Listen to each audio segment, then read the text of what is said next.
भगवान शिव जो है वो शिव ही हैं, उनके जैसा कोई त्रिभुवन में नहीं है। वासुकी नाग का यज्ञोपवीत पहने हुए हैं, भयंकर फणधारी विषधर उनका माला है और गंगा जी जटाओं में है।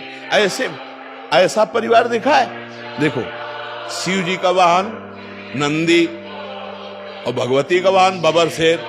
1 मिनट में नंदी को खा जाए, लेकिन दोनों चैन से रहते हैं, रहते। अच्छा, और आगे बढ़ो, कार्तिकेय जी का वाहन मयूर है ना।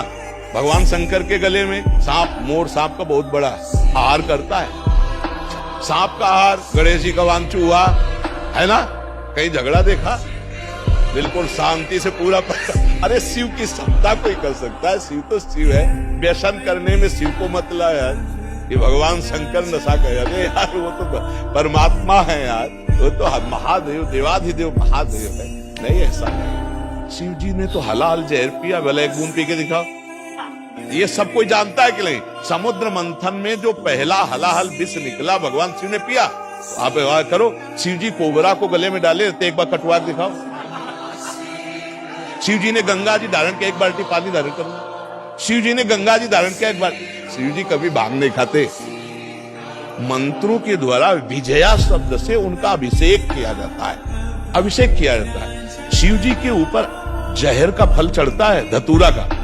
शिव जी के ऊपर अकौड़ा का फूल चढ़ता है, चढ़ता है ना। खा लो, जहर है, हलाहल जहर खा के तो दिखाओ।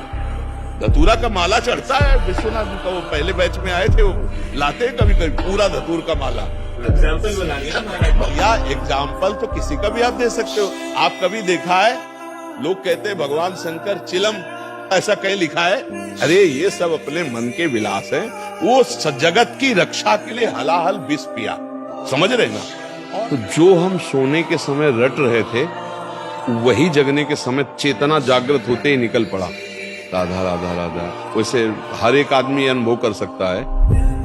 ऐसे ही हमने मूर्छा के समय भी देखा, जब हमारे डायलिसिस के लिए ऑपरेशन हुआ, ये उदर वाला, फिर छाती का यहाँ ऑपरेशन, फिर हाथ का, तो यहाँ वाले में हमें बेहोश किया गया। तो हमें जब बेहोश करने को था, तो हमने उनसे कहा था कि आप बेहोश करने के कुछ मिनट पहले हमें सूचित कर दीजिए कि मैं आपको बेहोश कर रहा हूँ। तो उन्होंने बताया कि बाबा अब हम इंजेक्शन लगाने वाले हैं।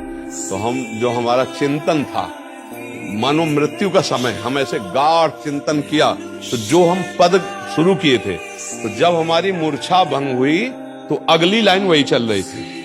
शयन के समय, मूर्छा के समय, तो वही आप मूर्छा जैसा समझ लीजिए इसको। तो जिस समय आप राधा राधा चेतना में बोलकर आपकी चेतना शक्ति, स्मृति शक्ति लुप्त हुई, फिर जब जागृत हुई, तो फिर राधा राधा आप बोल रहे हैं कि मुझे ग्लानि होती, तो वो पूरा समय आपका भजन ही माना जाएगा।